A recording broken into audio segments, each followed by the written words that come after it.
स्वागत है दोस्तों आप सभी का एक नए वीडियो में। आज के इस वीडियो में हम लोग बात करेंगे भूगोल विषय के कुछ इम्पॉर्टेंट क्वेश्चन। मैंने पिछली वीडियो में दोस्तों आपको बताया था कि अगर आप पिछले 5 सालों का पेपर सॉल्व कर लेते हैं तो आपकी बेहतरीन तैयारी हो जाएगी। आज के इस वीडियो में मैं आपके लिए एक ऐसा अनमोल खजाना लेकर आया हूं जिसे आप जो है तैयारी करके बेहतरीन नंबर प्राप्त कर सकते हैं। आप यहाँ पे देख पाएंगे पिछले 5 सालों का मॉडल पेपर 2020 से लेकर 2025 तक जितने भी आपके क्वेश्चन पूछे गए हैं उन सभी क्वेश्चनों को एक साथ मैं लेकर आया हूं और सबको हल करके लेकर आया हूं। आसान तरीके से मैं आपको समझाऊंगा और इतना भी बता दे रहा हूं कि आपको याद भी करवा देंगे। तो 2020 से क्यों कर रहा हूं मैं, क्योंकि 2020 से एनसीईआरटी लागू है, इसीलिए 2020 से 2025 तक क्यों, क्योंकि 2025 में लास्ट पेपर हुआ है। तो चलिए शुरुआत करते हैं और जितने भी क्वेश्चन हम लोग यहाँ पे कवर करेंगे वो सबसे पहले हम लोग बात करेंगे अति लघुत्तरीय प्रश्न के। जितने भी आपके अति लघु प्रश्न पूछे जाते हैं वो आपके यहाँ पे कवर करेंगे। कुल 8 क्वेश्चन पूछे जाते हैं। क्वेश्चन नंबर 9 से लेकर स्टार्ट होता है और क्वेश्चन नंबर 16 तक आपका यहाँ पे जाता है। तो इसका मतलब यहाँ पे है कि आपका जो है 8 क्वेश्चन रहेगा, एक क्वेश्चन 2 नंबर का, यानी 16 नंबर आपको यहाँ से मिलने वाला है। ये 16 नंबर आपका कंफर्म होने वाला है क्योंकि क्वेश्चन हर साल रिपीट होते हैं। अभी आपको अंदाजा लग जाएगा, जैसे जैसे हम सेट पूरा हल करते चलेंगे आपको अंदाजा लग जाएगा। एक बार मैं आपको रिव्यू दिखा दे रहा हूँ, आप यहाँ पे देख पाएंगे क्वेश्चन आंसर मैंने यहाँ पे अच्छे तरीके से लिख लिया है और उसका पूरा का पूरा पीडीएफ भी तैयार कर लिया है और पीडीएफ भी आपको अवेलेबल करा देंगे। तो इस प्रकार से आप क्वेश्चन का पैटर्न देख लीजिए, काफी लंबा चौड़ा पीडीएफ है। ठीक है, हम लोग शुरुआत करते हैं यहाँ से। क्वेश्चन नंबर जो है ये 2020 का सेट है। आप सेट नंबर जाके गूगल पे सर्च कर सकते हैं। 2020 का ये सेट है 322 YF। ठीक है, ये सेट नंबर है, आप इसको चेक कर सकते हैं और देख सकते हैं। ठीक है, फिर यहाँ पे कुछ इस प्रकार से क्वेश्चन पूछे गए थे, जैसे मानव भूगोल को परिभाषित कीजिए, लिंगानुपात से आप क्या समझते हैं, मानव विकास सूचकांक से क्या समझते हैं, चतुर्थक सेवाओं का वर्णन कीजिए, भारत के 2 जूट उत्पादक राज्यों का नाम लिखिए, भारत के पूर्वी उत्तर पर स्थित 2 बंदरगाहों के नाम लिखना है। ठीक है, इस प्रकार से क्वेश्चन पूछे गए हैं। आइए इनका आंसर समझते हैं आसान शब्दों में। सबसे पहले यहाँ बात करते हैं पहले क्वेश्चन पर, मानव भूगोल को परिभाषित कीजिए। अब आपको मानव भूगोल को परिभाषित करना है तो कैसे करेंगे, देखिए बहुत ही सिंपल सेंटेंस है। मानव भूगोल वह शाखा है जो मनुष्य और उनके समाज, संस्कृति, आर्थिक गतिविधियां और प्राकृतिक पर्यावरण के बीच संबंधों का अध्ययन करती है। अगर आप इतना तामझाम नहीं लिखना चाहते हैं, बहुत सिंपल सेंटेंस में आपको बता दे रहा हूं। देखिए एक तरफ क्या है, एक तरफ मानव है। ठीक है, एक तरफ मानव है और एक तरफ मान लेते हैं प्रकृति। प्रकृति में हम यहाँ पेड़ मान लेते हैं। ठीक है, अब यहाँ पे दोनों को जो अंतर संबंध है, दोनों का जो तालमेल है, दोनों की जो आपसी संबंध है, इसी रिलेशनशिप को, इसी संबंध को मानव भूगोल कहते हैं। क्यों, क्योंकि मानव का असर इस पर्यावरण पे पड़ता है और पर्यावरण का असर मानव पे पड़ता है। तो दोनों में अंतर संबंध हुआ या नहीं हुआ, तो अगर अंतर संबंध हो रहा है तो इस पूरे प्रक्रिया को मानव भूगोल कहा जाता है। ठीक है, अब यहाँ पे आप इस प्रकार से ले सकते हैं। फिर इसके बाद लिखा है परिभाषित कीजिए, तो आप किसी रटजल के अनुसार या सैंपल के अनुसार जो है परिभाषा देंगे। तो यहाँ पे लिखेंगे कि मानव भूगोल मानव समाजों और धरातल के बीच संबंधों का संश्लेषित अध्ययन मानव भूगोल कहलाता है। ये किसने कहा है, रटजल ने कहा है। इसमें 3 बातें बस आप ध्यान रख लिए, 3 बातें मुख्य हैं और अगर 3 बातें आप ध्यान में रख लेते हैं तो आप पूरा सेंटेंस क्लियर कर पाएंगे। देखिए यहाँ पे एक तरफ मानव समाज है, ठीक है, दूसरा यहाँ पे धरातल है और तीसरा इनके बीच में कैसा अध्ययन है, संश्लेषित अध्ययन है। यही 3 बातें आपको ध्यान में रखना है। तो देखिए अब यहाँ पे देखिए मानव करती क्या है, मानव कहाँ रहती है, मानव भाई समाज में रहती है और पूरा समाज कहाँ रहता है, धरातल पे रहता है। अब मानव समाज धरातल पे रहता है तो क्या मानव धरातल के संसाधनों को उपयोग करेगा कि नहीं करेगा, 100% उपयोग उपयोग करेगा तो मानव का असर धरातल पे पड़ा कि नहीं पड़ा? बिल्कुल पड़ा। अब धरातल का असर मानव पे पड़ेगा कि नहीं पड़ेगा? बिल्कुल पड़ेगा भाई। तो दोनों में अंतर संबंध हो रहा कि नहीं हो रहा? बिल्कुल हो रहा है। अब यहाँ पे एक सेंटेंस जुड़ा है संश्लेषित। संश्लेषित का मतलब जुड़ा होना, मिला होना। क्या धरातल से मानव समाज जुड़ा है कि नहीं जुड़ा है? बिल्कुल जुड़ा है। तो संश्लेषित का मतलब जुड़ा होना, मिलना, ठीक है। सिंथेटिक है यानी मिला हुआ है, जुड़ा हुआ है, तो इस प्रक्रिया को मानव भूगोल कहा जाता है। तो सिंपल भाषा में सकते हैं 3 पॉइंट कि मानव समाज कहाँ रहती है? धरातल पे रहती है। धरातल के बीच जो संबंधों का संश्लेषित अध्ययन है इसी को मानव भूगोल कहा जाता है। आई होप दोस्तों आपको समझ में आ चुका होगा। अब बात करते हैं अगले क्वेश्चन की। क्वेश्चन नंबर यहाँ पे 10 है। 10 यहाँ पे हम 2 मान लेते हैं इसको। लिंगानुपात से आप क्या समझते हैं? कभी कभी इसका सूत्र पूछ लेता है और कभी कभी इसकी परिभाषा पूछता है, तो सूत्र और परिभाषा दोनों आप ध्यान रखेंगे।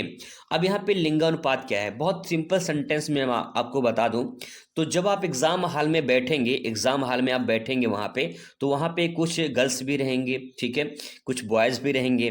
तो जितने गर्ल्स रहेंगे और जितने बॉयज रहेंगे इन दोनों का जो अनुपात होगा यही लिंगा अनुपात कहलाता है। बहुत ही सिंपल सेंटेंस है कि गर्ल्स एंड बॉयज यानी स्त्री और पुरुष, ठीक है, स्त्री पुरुष मान लेते हैं इसको, लड़का लड़की मान लेते हैं, कोई दिक्कत नहीं है। लड़का लड़की या स्त्री पुरुष के बीच या जो अनुपात होता है, ठीक है, जो संख्या में जो अनुपात होता है उसी संख्या को लिंगानुपात कहा जाता है। वही चीज यहाँ पे लिखा गया है कि यहाँ कह सकते हैं यहाँ पे छोटे से परिभाषा कि प्रति 1000 पुरुषों के पीछे जो महिलाओं की संख्या होती है उसी को लिंगानुपात कहा जाता है। आप इस तरह भी ले सकते हैं, कोई दिक्कत नहीं है, 100% आपका सही होगा, 2 नंबर आपको मिलेगा, ठीक है। चलिए बात करते हैं, क्वेश्चन नंबर नेक्स्ट है, मानव विकास सूचकांक से आप क्या समझते हैं? क्या होता है मानव विकास सूचकांक? इसको बोलते हैं HDI। HDI का मतलब होता है ह्यूमन डेवलपमेंट इंडेक्स, मानव विकास सूचकांक। देखिए सबसे पहला ये जो मानव विकास सूचकांक है यह एक मापक है। मापक जैसे कि आप स्केल से नापते हैं, इंची टेप से नापते हैं, कुछ नापते हैं, तो नापते हैं जब तो आपको आंकड़ा मिलेगा, ठीक है। तो जिस वस्तु से आप नापते हैं वो क्या है? मापक है, ठीक है, मापक है। ऐसे ही मानव विकास भी क्या है? एक मापक है। किस चीज का मापक है? आइए जानते हैं किस चीज का मापक है। जिसके द्वारा किसी देश के मानव विकास स्तर को मापा जाता है। हमें पता चल गया कि जो मानव विकास सूचकांक है ये मानव के जो विकास स्तर है इसको मापने का काम करता है। जैसे एक कपड़ा वाला जो होता है, जो कपड़ा मापता है, ठीक है, या नापता है, मापता और नापता बात एक ही है, ठीक है। जो मीटर से नापता है, जो इंची टेप से नापता है, जिस चीज से नापता है वो आपका पैमाना हो गया, ठीक है। और जो नाप रहा है, जो भी कपड़ा नाप रहा है, दूध नाप रहा है, या कोई व्यक्ति है कुछ भी नाप रहा है, तो उस वस्तु को जो नापना होता है उससे पता चल जाता है कि भाई उसकी लंबाई कितनी है, चौड़ाई कितनी है। ऐसे ही मानव कितना विकास कर चुका है इसको कैसे पता करेंगे, इसको कैसे मापेंगे हम लोग? तो मापेंगे मानव विकास सूचकांक के आधार पर, ठीक है। तो इसमें आप लिखेंगे कि मानव विकास सूचकांक एक मापक है जिसमें हम मानव के विकास स्तर को मापते हैं। अगर एक बार समझ जाएंगे तो अपने सेंटेंस में आप लिखिए, बहुत ही बेहतरीन तरीके से आप आंसर लिखकर पूरा नंबर प्राप्त कर सकते हैं। इसमें 3 बातें जो है मुख्य होती हैं कैसे नापा जाता है। तो सबसे पहले उनकी आयु यानी जीवन प्रत्याशा। जीवन प्रत्याशा का मतलब ये है कि मान लेते हैं कोई एक देश ए है, ठीक है, कोई एक देश बी है। अब मान लेते हैं कि जो ए वाला देश है यहाँ पे लोगों की जो औसत आयु है मान लेते हैं कि 70 साल लोग यहाँ पे जीते हैं, और बी वाले मान लीजिए यहाँ पे 80 साल जीते हैं, औसत आयु यहाँ पे मान लेते हैं 80 साल है, ठीक है। अब मुझे इतना बता दीजिए, आप अपने दिमाग से बताइए कि 70 साल वाले ज़्यादा विकास कर पाएंगे कि 80 साल वाले ज़्यादा विकास कर पाएंगे? यहाँ पे जो जितना साल जिएगा उतना ज़्यादा विकास कर पाएगा, सिंपल सी बात है। तो जितना साल लोग जिएंगे अपना विकास उतना ज़्यादा कर पाएंगे, तो बी वाले ज़्यादा विकास कर पाएंगे। यानी आयु जो है सबसे बड़ा मैटर करता है मानव विकास सूचकांक में, ठीक है। जीवन प्रत्याशा का मतलब होता है जीवन जीने की आशा, यानी कितनी उम्र तक आप जीते हैं, ठीक है, ये जीवन प्रत्याशा या फिर आयु हो जाएगा। दूसरा है शैक्षिक योग्यता। देखिए ये दुनिया मानती है कि शिक्षा बहुत बड़ा है मानव विकास में, योगदान में बहुत बड़ा योगदान करता है। है, लेकिन कोई ज़्यादा शिक्षा ग्रहण नहीं करना चाहता, कोई पढ़ना लिखना नहीं चाहता है। क्योंकि बहुत सारे लोग ऐसे हैं जो सोचते हैं कि कमाना तो है, कहीं भी कमा लेंगे, पैसा आ जाएगा, ज़िंदगी चल जाएगी। ज़िंदगी नहीं चलाना है, एक नाम कमाना है अगर आपको, तो आपको मेहनत करना होगा, आपको शिक्षा प्राप्त करनी होगी। और शिक्षा प्राप्त करनी होगी तो अगर शिक्षा प्राप्त कर लेते हैं तो कहीं न कहीं आपका भी विकास स्तर ऊँचा होगा ज़रूर, ठीक है? तो यहाँ पे आप देख पाएंगे कि जो शिक्षा का स्तर है वो शैक्षिक योग्यता के आधार पर होता है। इस प्रकार से जो है आप दूसरा पॉइंट समझ सकते हैं। फिर प्रति व्यक्ति है, बहुत सिंपल सेंटेंस है। अगर मान लीजिए कोई 1,000 रुपये कमाता है और कोई जो है 10,000 कमाता है, तो विकास कौन कर पाएगा? विकास जो ज़्यादा कमाता है वही विकास कर पाएगा। तो आय का स्तर भी मैटर करता है। तो ये तीनों चीज़ें मैटर करती हैं मानव विकास सूचकांक में, यानी मानव विकास के स्तर में नापने के में, ठीक है? तो ये तीनों चीज़ मापा जाता है, ठीक है? आई होप आपको समझ में आ चुका होगा। क्वेश्चन नंबर नेक्स्ट है, चतुर्थक सेवाओं का वर्णन कीजिए। चतुर्थक सेवा क्या होता है? देखिए, प्राथमिक सेवा होता है, द्वितीयक सेवा होता है, तृतीयक सेवा होता है और चतुर्थक सेवा हम लोग यहाँ पढ़ने वाले हैं। तो क्या होता है आइए जानते हैं अगली कड़ी में। चतुर्थक सेवाएं वे सेवाएं होती हैं जिसमें ज्ञान, सूचना, विशेष जो होता है उस बातों को अध्ययन किया जाता है, उसको उपयोग किया जाता है। जैसे यहाँ पे हम बात करते हैं, जैसे कि IT सेक्टर हो गया, सूचना तकनीकी हो गया, अनुसंधान हो गया, रिसर्च, जैसे बड़े बड़े लोग रिसर्च करते हैं, कोई खोज करते हैं, तो चतुर्थक सेवा में आता है, ठीक है? इस प्रकार से 2 पॉइंट आप लिख सकते हैं इसमें। नेक्स्ट है, भारत के 2 जूट उत्पादक राज्यों का नाम लिखिए। तो 2 जूट उत्पादक राज्यों का नाम लिखना है। यहाँ पे पहला पश्चिम बंगाल लिख सकते हैं, दूसरा बिहार लिख सकते हैं। जूट उत्पादक में सबसे ज्यादा पश्चिम बंगाल में होता है, नंबर 1 पे है, ठीक है? नेक्स्ट बात करते हैं, क्वेश्चन नंबर 14 आपके सामने है कि भारत के पूर्वोत्तर में स्थित 2 बंदरगाहों के नाम बताइए। पूर्वोत्तर में बात करना है, यहाँ पे पूर्वोत्तर की बात हो रही है। तो यहाँ पे आप लिख सकते हैं पूर्वी और उत्तरी पूर्वी तट पर स्थित बंदरगाहों के नाम पे। तो अगर मैं आपको थोड़ा सा यहाँ पे एहसास कराऊं तो आप बस इतना समझ लीजिए, इस प्रकार से समथिंग समझने का प्रयास करते हैं। यहाँ पे देखिए सबसे पहले पड़ता है यहाँ पे चेन्नई बंदरगाह, ठीक है? नीचे सबसे पहले चेन्नई बंदरगाह पड़ता है। अगर इसके नीचे आएंगे तो यहाँ पे तूतीकोरिन पड़ता है जो तमिलनाडु में है। ऊपर बढ़ेंगे जैसे यहाँ पे आंध्र प्रदेश में विशाखापट्टनम पड़ता है, उड़ीसा में यहाँ पारादीप पड़ता है। फिर पश्चिम बंगाल में आएंगे तो यहाँ पे जो है आपको 2 पत्तन मिलता है, एक हल्दिया मिलता है और इसके ऊपर जो है आपको यहाँ पे कोलकाता बंदरगाह मिलता है। तो यहाँ पे क्वेश्चन पूछा गया है कि पूर्वी तट में, पूर्वोत्तर तट में पूछा गया है, तो उत्तर पूर्व मतलब ये जो है आप दोनों ले सकते हैं। यानी मैंने यहाँ पे चेन्नई लिखा है तो आप चेन्नई की जगह हल्दिया भी लिख सकते हैं, कोई दिक्कत नहीं है, क्योंकि यहाँ पे दिशा के अनुसार पूछा है। तो दिशा में पूर्वोत्तर में ये दोनों आ जाएंगे, कोलकाता और हल्दिया हो जाएगा, ठीक है? इस प्रकार से आप लिख सकते हैं। बात करते हैं क्वेश्चन नंबर 15 की। क्वेश्चन नंबर 15 है, सड़क परिवहन के 2 लाभ बताइए। आप हमेशा सड़क पर चलते होंगे, क्या लाभ होता है आप जानते होंगे, आसानी से लिख सकते हैं इसको। कौन नहीं जानता है सड़क परिवहन के बारे में? फिर भी एक बार समझ लेते हैं। देखिए, जो सड़क परिवहन होता है ये आपको द्वार से द्वार तक सेवा प्रदान करता है। द्वार से द्वार का मतलब ये है कि आप इस भाषा को ऐसे भी लिख सकते हैं कि सड़क परिवहन घर घर सेवाएं उपलब्ध कराता है, ठीक है? घर घर सेवाएं क्या करता है? उपलब्ध कराता है। यानी अगर आप कोई भी व्यक्ति हो, अगर मान लीजिए दिल्ली से आ रहा है, ठीक है? या तो ट्रेन से आएगा, या तो बस से आएगा, या मतलब कि या तो हवाई जहाज से आएगा, ठीक है? तो इसका मतलब ये है कि हवाई जहाज घर तक तो नहीं पहुंचाएगा, ट्रेन घर तक तो नहीं पहुंचाएगा, जो सड़क मार्ग है उसी से बंदा कहाँ पहुंचेगा? घर पे पहुंचेगा। तो सड़क जो होता है वो घर घर सेवाएं उपलब्ध कराता है, पहला पॉइंट। दूसरा देखिए, अगर आपको जैसे मान लीजिए अपने स्कूल में जाना है तो आप ट्रेन से तो जाएंगे नहीं स्कूल में। मान लीजिए 2 किलोमीटर दूरी पे आपका स्कूल है, ठीक है? 2 किलोमीटर दूरी पे आपका स्कूल है, तो ट्रेन से तो जाएंगे नहीं। बहुत सारे लोग ट्रेन से भी चले जाते हैं, लेकिन हवाई जहाज से तो जाएंगे नहीं। ऐसा तो नहीं होगा कि भाई हवाई जहाज मंगाएंगे फिर जाएंगे।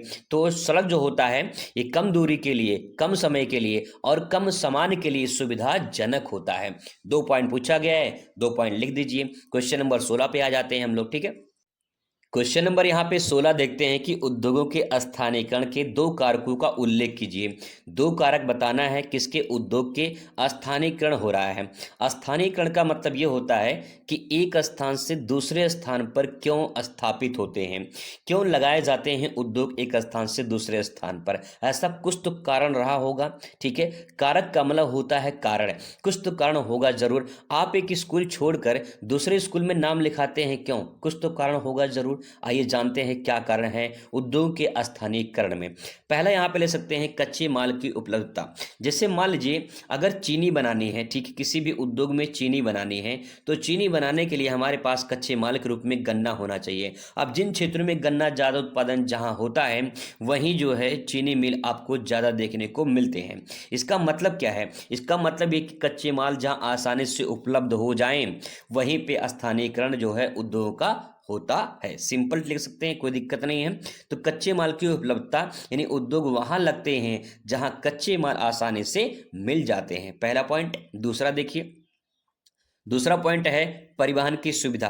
परिवहन की सुविधा में जैसे कि भाई अगर आपको वस्तु जो है मार्केट तक पहुंचानी है तो परिवहन की सुविधा होनी चाहिए, अच्छी सड़क होनी चाहिए, नहीं तो सामान आपका बन गया है मार्केट तक पहुंच ही नहीं रहा है, सामान खराब हो जाएगा, दिक्कत हो जाएगी, पूरा बर्बाद हो जाएगा। तो इसीलिए भैया क्या आपका जो है परिवहन की सुविधा होनी चाहिए, यानी अच्छी सड़कें, रेल, बंदरगाह वाली जगह पे उद्योग तेजी से विकसित किए जाते हैं ताकि जो सामान बन गया है उसको मार्केट तक भेजा जा सके, आसानी से जल्दी से भेजा जा सके, ताकि जो है उनका जो है बिक्री हो सके, पैसा आए वहां से और उत्पादन अधिक बढ़े। तो इस प्रकार से सुविधाएं जब आसानी रहेंगी, मिलती रहेंगी, तो जो है वहां पे उद्योग स्थानीयकरण जरूर होगा। तो दो कारक आप यहाँ पे लिख सकते हैं, ठीक है। अब बात करते हैं दोस्तों यहाँ पे सेट नंबर 2022 का सेट नंबर देख सकते हैं। 2022 का सेट नंबर 322 से EU है, ये सेट नंबर है। कुछ इस प्रकार से क्वेश्चन यहाँ पे पूछे गए हैं, यहाँ पे 16 क्वेश्चन देख सकते हैं, इस प्रकार से पूछे गए हैं। आइए इनका उत्तर भी जो है आपको समझाते हैं आसान सरल शब्दों में, लेकिन यहाँ पे आपको इसका उत्तर मिलेगा अगली वीडियो में, क्योंकि वीडियो थोड़ा लंबा ना हो जाए और आप बोर ना हो जाए। बहुत सारे लोग बोर हो जाते हैं। वीडियो कैसा लगा कमेंट करके जरूर बताइएगा, और इसका पार्ट 2 चाहिए कि नहीं चाहिए तो मैं आपको पार्ट 2 जरूर लेकर आऊंगा और बताऊंगा कैसे आपको PDF मिलेगा और कैसे आप और अच्छी खासी तैयारी कर सकते हैं। मुलाकात करते हैं नेक्स्ट वीडियो में। Thanks for watching.